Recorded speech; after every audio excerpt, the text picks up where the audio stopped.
Comme chaque vendredi, à présent, notre page sport dans Bonsoir Lyon. Et on va commencer évidemment avec l'événement du week-end. Vous avez compris, on va parler du derby dimanche soir à Geoffroy-Guichard entre l'AS Saint-Etienne et l'Olympique lyonnais. Hugo Français s'est occupé de la décoration du plateau pour l'événement. Hugo, ce match, évidemment, c'est le rendez-vous incontournable de la saison. 123e derby de l'histoire. Deux équipes, clairement, qui ne sont pas dans la même dynamique. L'Olympique lyonnais est plutôt bien classé en championnat. Il y a eu la victoire hier soir en Europa League. Pour la SS, en revanche, pour le moment, eh bien, c'est la dernière place du classement en Ligue 1. Et si on s'intéresse aux statistiques, c'est ce que vous avez fait aujourd'hui. C'est pour ça que vous avez le sourire. Les statistiques, elles sont aussi en faveur de l'OL. En faveur de l'OL, exactement. Aussi, à commencer par la forme du moment. Donc, vous venez de le dire.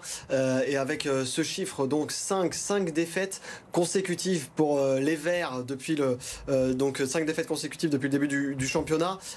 3 points pris en 8 journées. Dernier, lanterne rouge. Donc, la SSE. À l'inverse, l'OL est sur une dynamique plus positive. 3 victoires lors des 5 derniers matchs. Un match nul contre Lorient. Une défaite à Paris. Mais on se souvient que les conditions, notamment arbitrales, n'étaient pas forcément en faveur de l'OL. Une autre stat qui est intéressante. Claude Puel, je vous écoute, mais Claude Puel, il n'est pas tout à fait d'accord avec vous aujourd'hui, je crois, sur l'arbitrage. Oui, c'est le petit coup de pression habituel avant le derby, mais c'est bon joueur, disons. Oui, une stat intéressante d'ailleurs sur Claude Puel, j'allais vous le dire. 3 défaites consécutives lui aussi lors de ses 3 derniers matchs. C'est pour ça qu'il a la pression. C'est pour ça qu'il a la pression, surtout qu'il risque potentiellement d'être licencié donc après ce derby. Donc 3 défaites sur les 3 dernières défaites avec ce 5-0 notamment. On s'en souvient à Geoffroy-Guichard en janvier dernier. Et puis une dernière stat quand même sur peut-être celui qui sera l'homme du derby, Tino Kadewere. Vous misez sur lui, vous en tout cas. Je mise sur lui et sur Lucas Paqueta quand même, on va pas se mentir, je suis quand même sérieux. Tino Kadewere, donc, qui est arrivé à l'été 2020, qui a joué 2 derbys, 2 victoires, 2 doublés.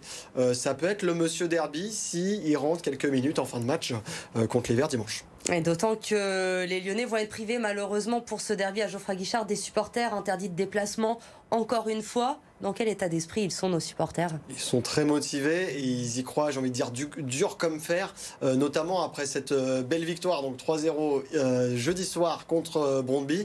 Écoutez-les justement au micro de Gaëtan Marl. Ce 123e derby, on l'attaque dans l'esprit de le gagner. Comme tout derby, il faut qu'on le gagne. Et encore plus maintenant que nos voisins du Forez sont en bas du classement. Donc on va se faire un malin plaisir d'essayer de les enfoncer un peu plus. Un derby, ça se joue pas, ça se gagne. Donc on est forcément impatient. Et puis il faut gagner, quoi. Il n'y a pas le choix. On va pas se mentir, personnellement ça m'enquiquine un peu que Saint-Etienne soit dernier parce que potentiellement il n'y a plus de derby l'année prochaine et un derby c'est toujours attendu avec beaucoup d'impatience, donc on verra la suite de la saison. Vous l'avez entendu, donc l'optimisme est de rigueur chez les supporters lyonnais et comme ils l'ont bien dit, un derby ça ne se joue pas, ça se gagne. Et la réponse, ce sera aux alentours de 23h dimanche soir à SSE Olympique lyonnais, 123e derby. Vous misez aussi sur la victoire, Hugo? Bien sûr, 3-0, un but de Lucas Paqueta et puis on est bien. Eh bien, on verra ça lundi. Vous serez là, on en parlera ensemble lundi. On en parlera ensemble. Dans Bonsoir Lyon.